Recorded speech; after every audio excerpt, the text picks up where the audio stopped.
he knew where he was going, right? And he quieted all the other noise. So I got to see this, right? That was part of my trauma that became my superpower, because I didn't really understand why we went without. I didn't understand why the kids had new bikes and we didn't have new bikes. I didn't understand why we had Reeboks and they all had Nikes, right? And I didn't understand that. But, I understand it now. Fortunately, I got into a business that allows you to make as much money as you can, and you want to, depending on the systems that you build through real estate. But one of the things that I did that was my superpower is I put myself on a budget. And I wouldn't almost say like a budget's such a bad word, right? But it was a spending amount that I allowed myself, because I wanted to see, and it was $110,000 a year, if I could live on that amount. And so then I knew what my outcome would be on how much passive income I needed. And this is around the mastermind group of GoBundance and all the conversations we had about passive income. And so in 2010, I put myself on a salary, which was $110,000 a year, which is $6,700 net a month. And that roughly was a decent amount of my income. I mean, that was 30% of my income or so at the time. So I invested 70% of my income for a long, long time. And I just kept buying real estate.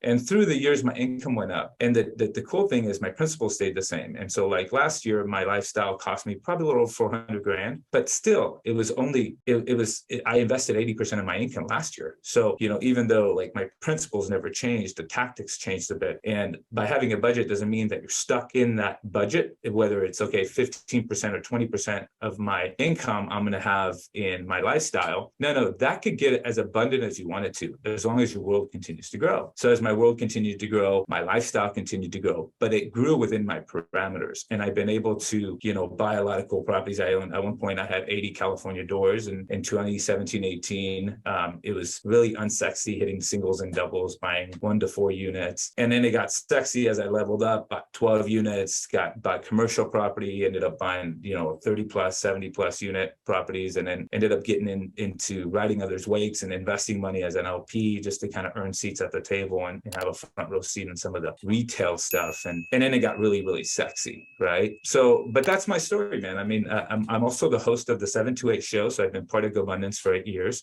We've been able to see a lot of guys that have a lot of influence and affluence in the real estate game go through and be part of GoBundance. So I've been really blessed to be part of that growth with those guys.